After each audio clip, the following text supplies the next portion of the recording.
নমস্কার। আজকে আমি নিয়ে চলে এসেছি আরেকটি ভিডিও।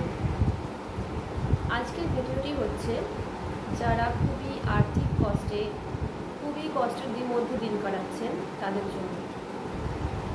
তো তাদের উদ্দেশ্যে আমি বলি, আমি এই ভিডিওতে আজকে একটি টোটকা নিয়ে চলে এসেছি।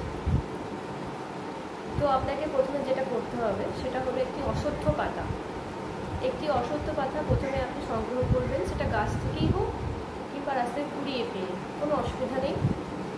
আপনি সেটা সংগ্রহ করলেন, বাড়িতে এনে পরিষ্কার জলে আপনি পাতাটিকে ধুলেন। আপনি এটা করবেন প্রত্যেকটা শনিবার, শুধুমাত্র শনিবারে করবেন।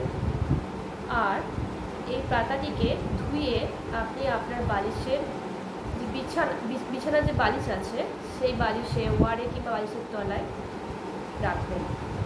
এরকম করে আপনি 8টা শনিবার করবেন ক্লিয়ার। এবং তারপরে যে 9 নম্বর রবিবার আসছে, সেই 9 নম্বর রবিবারে আপনি সেই পাতাগুলো শুকিয়ে গেলেও কোনো অসুবিধা নেই, নষ্ট হয়ে গেলেও কোনো অসুবিধা নেই। আপনি সেই পাতাগুলোকে নিয়ে কোনো জলাশয়ে, সেটা পুকুর হতে পারে বা নদী, বা কোনো গাছের গোড়াতে অর্পণ করবেন এবং ভগবানকে বলবেন আপনার দুঃখের দুর্দশার কথা, আপনার আর্থিক কষ্টের কথা। ব্যাস, আপনি শুধু এই টোটকাটুকু করে দেখুন, আপনারা প্রত্যেকেই উপকার পাবেন। আর এই টোটকাটি করতে হবে কিন্তু একদম 8টি শনিবারে, ঠিক আছে?